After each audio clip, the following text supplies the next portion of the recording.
अस्सलाम वालेकुम दोस्तों, क्या हाल चाल है आपका? ठीक ठाक है। टेक्निकल बंदे पे आपका मेज़बान मोहम्मद आसिफ अफजल हाजिर है। दोस्तों, हमने जो सीरीज़ स्टार्ट की है सी प्रोग्रामिंग की, आज उसके अंदर जो है हम थोड़ी सी बेसिक की बात करेंगे कि जब भी आपने प्रोग्राम लिखना है तो कुछ हमारे पास थंब रूल्स हैं। आपने उन थंब रूल्स को फॉलो करना है। अगर आप उन थंब रूल्स को फॉलो नहीं करेंगे कि आपकी बहुत सारी गलतियों के जो है चांसेस बन सकती हैं, और अगर आप उन थंब रूल्स को फॉलो करेंगे तो आप बहुत सारी गलतियों से जो है वो बच सकते हैं। इसके लिए जो है थंब रूल नंबर 1 जो है हमारे पास वो ये है। इसमें आगे हमारे पास कुछ पॉइंट्स हैं जिनको हम डिस्कस करते हैं कि आपने जब भी कुछ जो है वो लिखना है इसके अंदर, तो आपने हमेशा जो है वो स्मॉल लेटर्स का इस्तेमाल करना है। अब स्मॉल लेटर्स का इस्तेमाल करते हुए आप क्या कुछ लिखा करेंगे। मिसाल के तौर पर अगर आप कोई वेरिएबल्स के नाम लिख रहे हैं तो फिर भी आपने स्मॉल लेटर्स हमेशा इस्तेमाल करने हैं। अगर आप कोई फंक्शन के नेम्स लिख रहे हैं तो फिर भी आपने हमेशा स्मॉल लेटर्स जो है वो इस्तेमाल करने हैं। और अगर इसके अलावा आप कुछ भी लिख रहे हैं तो आपने हमेशा जो है वो स्मॉल लेटर्स का इस्तेमाल करना है। लेकिन हमारे पास जो है एक एक्सक्लूजन है, और वो ये है कि जब आप डबल कोट्स का इस्तेमाल करेंगे तो फिर आप उसके अंदर जो है जिस तरह आपका दिल चाहे आप उसे जो है वो लिख सकते हैं। लेकिन इसके अलावा जब भी आपने प्रोग्रामिंग के अंदर, यानी खास करके ये जो सी लैंग्वेज की हम बात कर रहे हैं, इसके अंदर जो है आपने कुछ भी लिखना है, ठीक है जी। आपने आइडेंटिफायर डिफाइन करने हैं, आपने वेरिएबल्स डिफाइन करने हैं, आपने फंक्शन नेम्स डिफाइन करने हैं, तो आपने हमेशा जो है वो स्मॉल लेटर्स के अंदर ही सारा कुछ लिखना है, ठीक है जी। इसके लिए मैं आपको एक चीज़ और बताता चलूँ, और वो ये है कि जितने भी हमारे पास जो है प्री डिफाइंड चीज़ें हैं, प्री डिफाइंड से मुराद ये है कि जिन्होंने हमें सी बना कर दी है, उन्होंने भी जो कुछ उसके अंदर लिखा हुआ है वो भी सारा स्मॉल लेटर्स के अंदर ही लिखा हुआ है।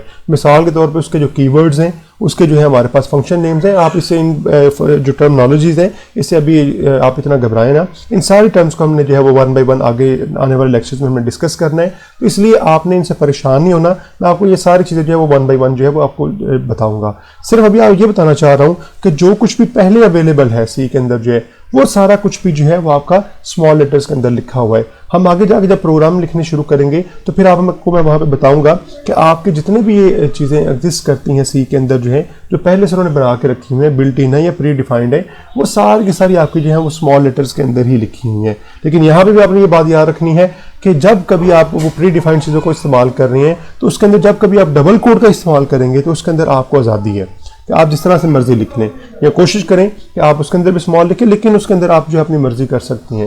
लेकिन इसके अलावा आप जो कुछ भी लिखेंगे आप हमेशा जो है वो उसे जो है वो स्मॉल लेटर्स के अंदर लिखेंगे। इसी को हम थंब रूल कहेंगे, और जहाँ पे भी हम थंब रूल की बात करेंगे तो वहाँ पे उससे मुराद यही होगा कि आपने जो कुछ भी लिखना है वो हमेशा आपने स्मॉल लेटर्स के अंदर लिखना है। इसलिए आपने जितने भी एनुअल लेक्चर्स हैं उसमें ये बात याद रखनी है कि आपने जो है स्मॉल लेटर्स के अंदर ही सारा कुछ जो है वो डिफाइन करना है, सारा कुछ लिखना है।